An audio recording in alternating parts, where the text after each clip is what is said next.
Movie की शुरुआत होती है एटेनिया नाम के एक रहस्यमयी ग्रह से। यहाँ मौजूद कैसल ग्रेस्कल पूरी दुनिया का सबसे प्रसिद्ध किला माना जाता है। इसी किले के भीतर छिपी हुई है सोर्ड ऑफ पावर, एक ऐसी दिव्य तलवार जिसमें इतनी शक्ति है कि जरूरत पड़ने पर पूरी दुनिया को विनाश से बचा सकती है। इस अनमोल हथियार की रक्षा दी सोर्सर्स करती है, जो एक जादूगरनी है। इसके बाद कहानी में एंट्री होती है प्रिंस एडम की। राजकुमार होने के बावजूद एडम को लड़ाई झगड़े और हथियारों से बिल्कुल लगाव नहीं है। वह अपना ज्यादातर समय अपने छोटे से शेर के साथ खेलते हुए बिताता है, लेकिन उसकी माँ क्वीन मार्लेना उसे जबरदस्ती युद्ध प्रशिक्षण के लिए भेज देती है। वहाँ सभी सैनिकों को ट्रेनिंग देने का काम डंकन करते हैं, जो तीला के पिता भी हैं। तीला एडम की सबसे अच्छी दोस्त है। जहाँ एडम लड़ाई से दूर भागता है, वहीं तीला हर मुकाबले में सबसे आगे रहती है। प्रैक्टिस के दौरान तीला आसानी से एडम को हरा देती है। ये देखकर किंग रैंडोर एडम के पिता खुद मैदान में उतारते हैं और कुछ ही वार में अपने बेटे को जमीन पर गिरा देते हैं। तभी उन्हें एहसास होता है कि उनका बेटा एक बहादुर योद्धा बनने से बहुत दूर है। गुस्से में वह एडम से कहते हैं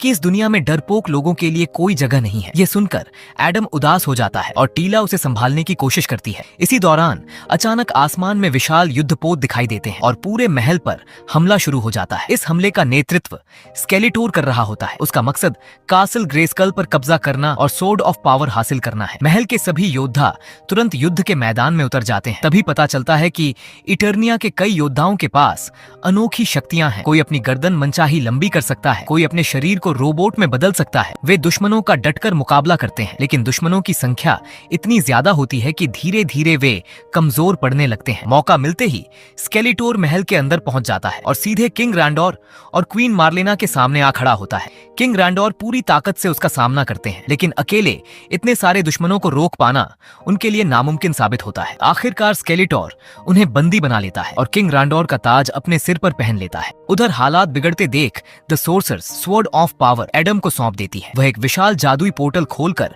उसे अर्थ पर भेज देती है ताकि तलवार सुरक्षित रह सके। लेकिन दूसरे ग्रह पर पहुंचते समय छोटा एडम उस भारी तलवार को संभाल नहीं पाता और वह एक तालाब में गिर जाती है। इसके बाद कहानी सीधे 15 साल आगे बढ़ती है। अब एडम बड़ा हो चुका है और अर्थ पर एक साधारण सी कंपनी में नौकरी करता है। वह अक्सर लोगों को इटर्निया की अपनी पुरानी कहानियां सुनाता रहता है, लेकिन कोई भी उसकी बातों पर विश्वास नहीं करता। उसका सबसे अच्छा दोस्त भी उसे बार बार समझाता है कि इन किस्सों को सुनाना बंद कर दे, मगर एडम जानता है कि उसकी दुनिया और उसकी पहचान दोनों सच है। इसलिए वह आज भी अपनी खोई हुई सोर्ड ऑफ पावर की तलाश में लगा हुआ है। एक दिन अचानक उसे एक अनजान नंबर से मैसेज मिलता है, जिसमें लिखा होता है कि उसकी तलवार मिल गई है। ये पढ़ते ही एडम तुरंत दिए गए पते पर पहुंच जाता है। वहां जाकर उसे पता चलता है कि वह जगह एक कॉमिक बुक स्टोर है और उसकी जादुई तलवार अब एक स्टैच्यू का हिस्सा बन चुकी है। एडम उसे निकालने की हर संभव कोशिश करता है, यहाँ तक कि पूरी मूर्ति अपने ऊपर गिरा लेता है। उसकी अजीब हरकतें देखकर वहां मौजूद लोग हंसने लगते हैं और कुछ लोग उसकी वीडियो भी बनाने लगते हैं, लेकिन एडम को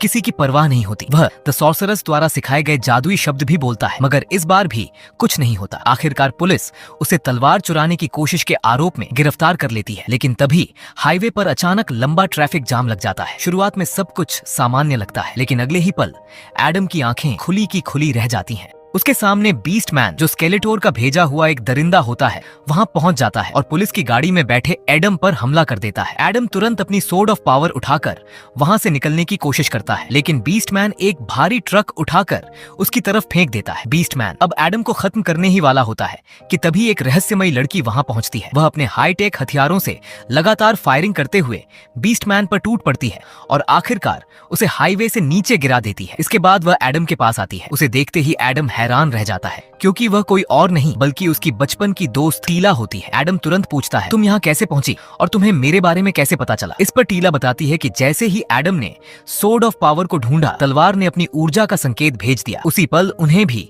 और स्केलेटर को भी पता चल गया कि एडम अर्थ पर मौजूद है, इसलिए अब यहाँ रुकना बिल्कुल सुरक्षित नहीं है। दोनों तेजी से वहां से निकलने लगते हैं, लेकिन बीस्ट मैन उनका पीछा नहीं छोड़ता। टीला लगातार पलटकर उस पर हमला करती रहती है और किसी तरह एडम को अपनी स्पेसशिप तक ले जाती है। जैसे ही दोनों अंदर पहुंचते हैं, टीला वक्त रहते दरवाजे बंद कर देती है। बीस्ट मैन उन्हें पकड़ने की कोशिश करता है, लेकिन स्पेसशिप उसके हाथ लगने से पहले ही आसमान में उड़ जाती है। सालों बाद अपनी असली दुनिया लौटने की खुशी एडम के चेहरे पर साफ दिखाई दे रही होती है, लेकिन इटर्निया पहुंचते ही उसकी सारी खुशी पल भर में खत्म हो जाती है। उसका प्यारा शहर टेरनोस अब पूरी तरह खंडहर में बदल चुका था। कैसल ग्रेस्कल पर स्केलेटोर का कब्जा होने की वजह से वहां जाना भी नामुमकिन था, इसलिए टीला उसे एक गुप्त अंडरग्राउंड बेस में ले जाती है। वहां पहुंचकर टीला बताती है कि हालात पहले से कहीं ज्यादा खराब हो चुके हैं। कासल ग्रेस्कल को वापस हासिल करना अब लगभग असंभव लगता है। डंकन, मैन एट आर्म्स, जो कभी सबसे महान योद्धा और सेनापति था, अब शराब की लत में डूब चुका है। वहीं एडम के माता पिता किंग रांडोर और क्वीन मार्लेना का भी इतने सालों से कोई पता नहीं चल पाया है। एडम के बेस में पहुंचते ही वहां मौजूद बाकी योद्धा उस पर भरोसा नहीं करते और उससे झगड़ने लगते हैं। उनकी हरकतें देखकर एक सेल के अंदर बंद कर देती है। लेकिन इसी दौरान पता चलता है कि जब टीला एडम को यहाँ लेकर आ रही थी, तब स्केलेटोर का एक जासूस उन पर नजर रख रहा था। एडम की वजह से दुश्मनों को इस गुप्त ठिकाने का भी पता चल जाता है और कुछ ही देर बाद स्केलेटोर अपनी पूरी सेना के साथ इस बेस पर हमला करवा देता है। हमला होते ही वहां मौजूद रोबोट तुरंत सेल तोड़ देता है और सभी योद्धा बाहर निकलकर दुश्मनों से भिड़ जाते हैं। एडम भी पहली बार उनके साथ लड़ने के लिए आगे बढ़ता है, लेकिन कुछ ही सेकंड में दुश्मन उसे पकड़कर इतनी जोर से फेंकते हैं जैसे वह कोई सूखा पत्ता हो। ये देखकर एडम पूरी तरह टूट जाता है। उसे महसूस होता है कि इतने साल बीत जाने के बाद भी वह अब तक एक सच्चा योद्धा नहीं बन पाया। जब एडम उम्मीद छोड़ने ही वाला होता है, तभी टीला जोर से चिल्लाती है, एडम, सोर्ड ऑफ पावर का इस्तेमाल करो। ये सुनते ही एडम तलवार उठाकर उसे आसमान की ओर कर देता है और पूरी ताकत से बोलता है, बाय द पावर ऑफ ग्रेस्कल। उसके शब्द खत्म होते ही आसमान से एक विशाल बिजली गिरती है और सीधा सोर्ड ऑफ पावर में समा जाती है। अगले ही पल पूरी जगह तेज रोशनी से भर जाती है और एडम एक शक्तिशाली विशालकाय योद्धा में बदल जाता है। अपनी नई ताकत हासिल करते ही वह सीधे सबसे खतरनाक दुश्मन ट्रैप जॉ के सामने पहुंचता है और उसके साथ जबरदस्त लड़ाई शुरू कर देता है। एडम अब पूरी तरह अपनी नई शक्तियों के साथ लड़ रहा था। उसने सबसे पहले ट्रैप जॉ को उठाकर दूर फेंक दिया। इसके बाद जब ट्रैप जॉ ने अपनी मशीन गन से उस पर गोलियां बरसानी शुरू की, तो एडम ने अपने हाथ पर लगे आर्मर की मदद से सारे हमले रोक दिए। फिर वह तेजी से उसके पास पहुंचा और उसके रोबोटिक हाथ को तोड़ दिया। इसके बाद उसी हाथ में लगी मशीन गन का इस्तेमाल करके एडम ने बाकी दुश्मनों को खत्म कर दिया और आखिरकार अपनी स्वॉर्ड ऑफ पावर को बचाने में कामयाब हो गया। दूर बैठा स्केलेटोर ये सब देख रहा था और गुस्से से आग बबूला हो गया। पहले उसने बीस्ट मैन को तलवार लाने भेजा था, लेकिन वह नाकाम रहा। अब उसकी पूरी सेना भी एडम से तलवार छीनने में असफल हो गई थी। इसी गुस्से में एडम के पीछे भेज दिया था। उधर एडम और टीला अपनी स्पेसशिप से दूर निकलने की कोशिश कर रहे थे, लेकिन स्केलेटोर के सैनिक उनका पीछा कर रहे थे। दुश्मनों ने टीला की शिप पर हमला कर दिया, जिससे उसका जहाज बुरी तरह डैमेज हो गया। जब शिप का कंट्रोल पूरी तरह खराब होने लगा, तो टीला ने एडम से कहा कि पीछे रखी एयर बाइक लेकर वह यहाँ से निकल जाए। शुरुआत में एडम को उसे चलाना बिल्कुल नहीं आता था, लेकिन कुछ कोशिशों के बाद वह उसे कंट्रोल करना सीख जाता है। इसके बाद वह दुश्मनों पर हमला करने की कोशिश करता है। तभी दुश्मन एडम की एयर बाइक को नुकसान पहुंचा देते हैं। बाइक से गिरने से पहले एडम एक दुश्मन की शिप पर छलांग लगा देता है। वह उसके आगे का शीशा तोड़कर अंदर घुसता है, दुश्मन को बाहर फेंक देता है और खुद उस जहाज का कंट्रोल संभाल लेता है। इसी बीच टीला की शिप के अंदर मौजूद डंकन काफी देर बाद होश में आते हैं। अपनी हालत से बाहर निकलने के बाद बाहर देखने पर उन्हें पता चलता है कि एडम के पीछे एक और दुश्मन का जहाज लगा हुआ है। डंकन उसे सावधान करने के लिए सिग्नल देते हैं, लेकिन एडम उल्टा उन्हें देखकर हाथ हिलाने लगता है। अच्छी बात यह होती है कि समय रहते एडम उस दुश्मन जहाज को गिरा देता है और खुद भी विस्फोट के कारण दूर जा गिरता है। क्योंकि एडम और टीला अलग अलग जगहों पर गिर चुके थे, इसीलिए टीला एडम को ढूंढने निकल जाती है। दूसरी तरफ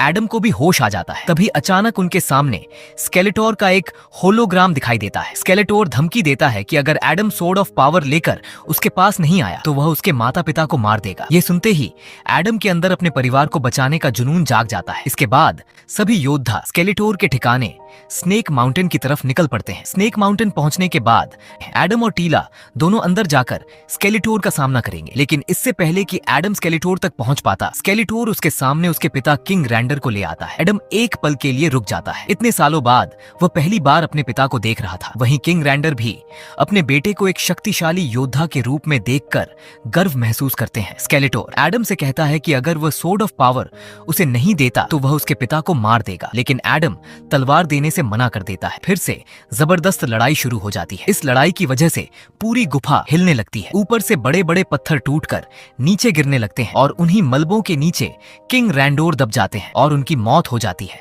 एडम अपने पिता के दुख में डूबा हुआ था कि तभी पीछे से स्केलेटोर अपनी ताकत से एडम पर हमला कर देता है और वह बेहोश हो जाता है। कुछ समय बाद जब एडम को होश आता है तो वह खुद को अपने सामान्य इंसानी रूप में एक जेल में पाता है। उसके सामने उसकी माँ क्वीन मार्लेना खड़ी होती है। अपनी माँ को इतने सालों बाद देखकर एडम भावुक हो जाता है और दोनों एक दूसरे से मिलकर बेहद खुश होते हैं। दूसरी तरफ स्केलेटोर अब सोर्ड ऑफ पावर हासिल कर चुका था। वह तलवार को सक्रिय करने के लिए सही शब्द बोलता है, लेकिन फिर भी तलवार में कोई असर नहीं होता। ये देखकर स्केलेटोर गुस्से से पागल हो जाता है। वह अपनी बुरी जादूगरनी को पकड़ लेता है और उससे पूछता है कि यह शक्ति काम क्यों नहीं कर रही। अपनी जान बचाने के लिए वह जादूगरनी कहती है कि वह एक ऐसा रिचुअल कर सकती है जिससे तलवार की शक्ति स्केलेटोर के अंदर आ जाएगी। ये सुनकर स्केलेटोर उसे छोड़ देता है। उधर एडम दोबारा खड़ा होता है और सभी योद्धाओं के अंदर हिम्मत जगाता है। वह उन्हें समझाता है कि अब वक्त आ गया है कि वे फिर से अपनी आजादी के लिए लड़ें, इटर्निया को वापस हासिल करें और स्केलेटर के शासन का अंत करें। एडम की बातों से सभी योद्धाओं के अंदर नया जोश आ जाता है। तभी